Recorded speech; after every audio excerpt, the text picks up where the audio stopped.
ఇందాక లెక్చర్లో basics of వెరిలాగ్ చూసాము. అసలు హార్డ్వేర్ డిస్క్రిప్టివ్ లాంగ్వేజ్ అంటే ఏంటి, అందులో ఏముంటాయి అన్నీ చూసాము.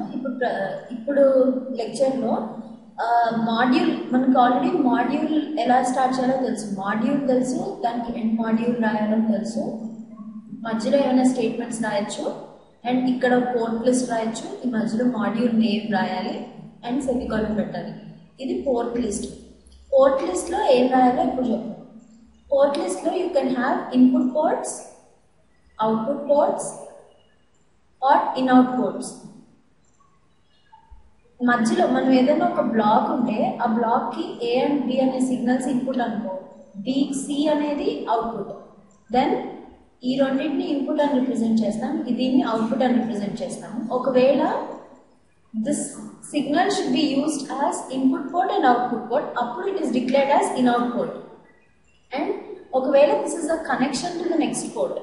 ఈ మొత్తం మన ఒకటే సింగిల్ మాడ్యూల్ మనం రాసే ఇది మొత్తం ఒక ఫంక్షనాలిటీ అయితే అందులో ఇండివిజువల్ మాడ్యూల్స్ డిక్లేర్ చేస్తే now the final output is D. Now A and B are represented as input, D is represented as output. ఈ మధ్యలో సి అనే వేరియబుల్ని మనం పోర్ట్ లిస్ట్లో డిక్లేర్ చేయనవసరం. It can be declared either as a wire or a register.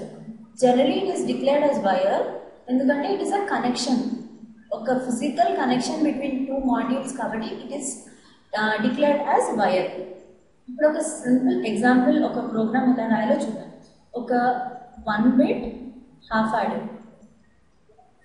1 bit half యాడర్ని అసలు మనం 3 లెవెల్స్లో ఇలా చెప్పిన gate level, behavioural level, data flow level, ఈ మూడిట్లో రాయాలి అంటే ఫస్ట్ మనకి గేట్ లెవెల్లో రాయాలి అంటే ఐ టోల్డ్ ఆర్ గేట్ కానీ ఎక్స్ఆర్ ఇన్బిల్ట్ గేట్స్ అన్ని వాడాలి, గేట్ ప్రిమిటివ్స్. సో అసలు మనం హాఫ్ యాడర్ని డిక్లేర్ చేయాలంటే ఎలా చేస్తాము, ఒక ఎక్స్ఆర్ గేట్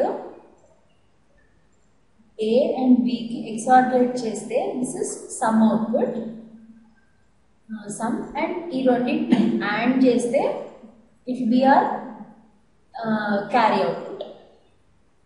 సో మనం దీన్ని గేట్ లెవెల్లో ఎలా రాస్తాము అనేది చూద్దాం.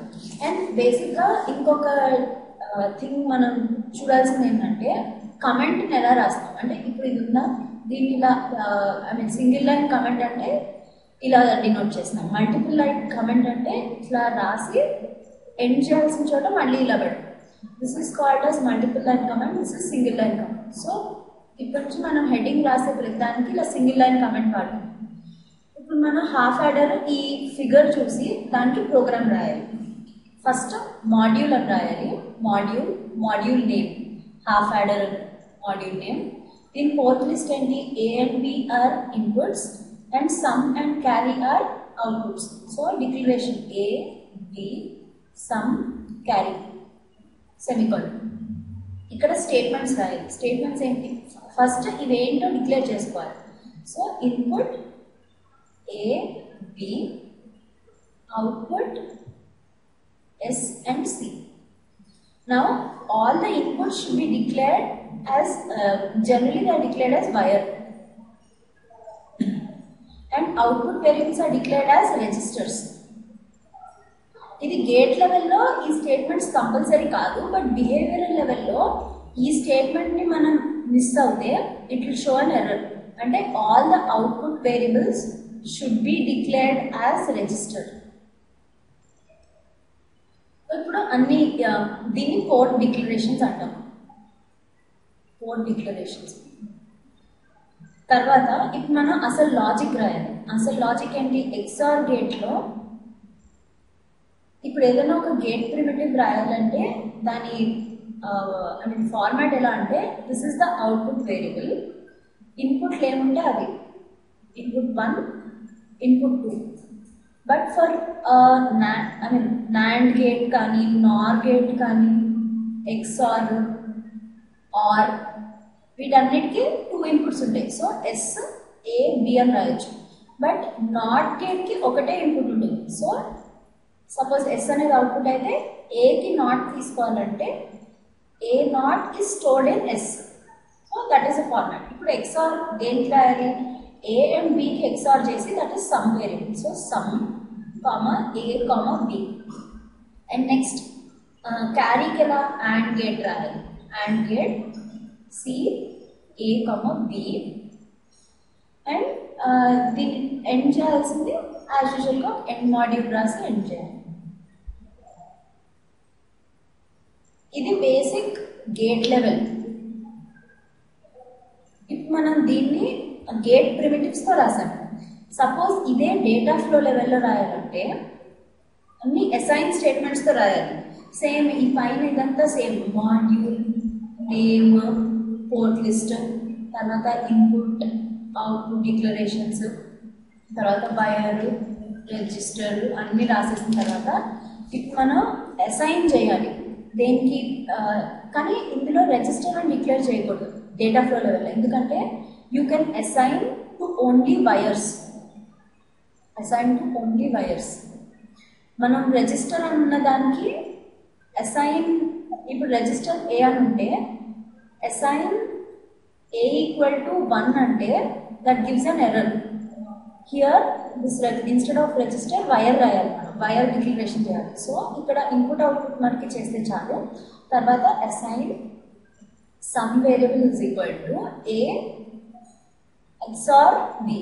ఇవన్నీ మనకు మామూలుగా తెలుసు యాజ్ యూజువల్ సి లాంగ్వేజ్ లాగానే. ఇట్లా this is XOR, this is OR and అన్ని నాట్ ఇవన్నీ as usual. So next sum input అయిపోయింది. ఇప్పుడు carry input assign C is equal to A ampersand B. And ఇప్పుడు ఈ రెండు అయిపోయినాయి కాబట్టి అండ్ మాడ్యూల్. నెక్స్ట్ ఇది డేటా ఫ్లోలో కూడా అయిపోయింది. డేటా ఫ్లో అంటే you're showing actual flow of data. అంటే ఒక రిజిస్టర్ నుంచి ఇంకో రిజిస్టర్కి ఎలా డేటా ఫ్లో అవుతుంది, ఏ డైరెక్షన్లో ఫ్లో అవుతుంది అనేది చూపిస్తున్నాం using assign statements. The third level is behavioral level of abstraction. ఈ బిహేవియరల్ లెవెల్లో మనకి ఇంటర్నల్గా ఏం జరుగుతుందో తెలియక్కర్లేదు. అంటే ఆ XOR గేట్ చేస్తున్నామా అది ఏం తెలియక్కర్లేదు. You can directly model the functionality.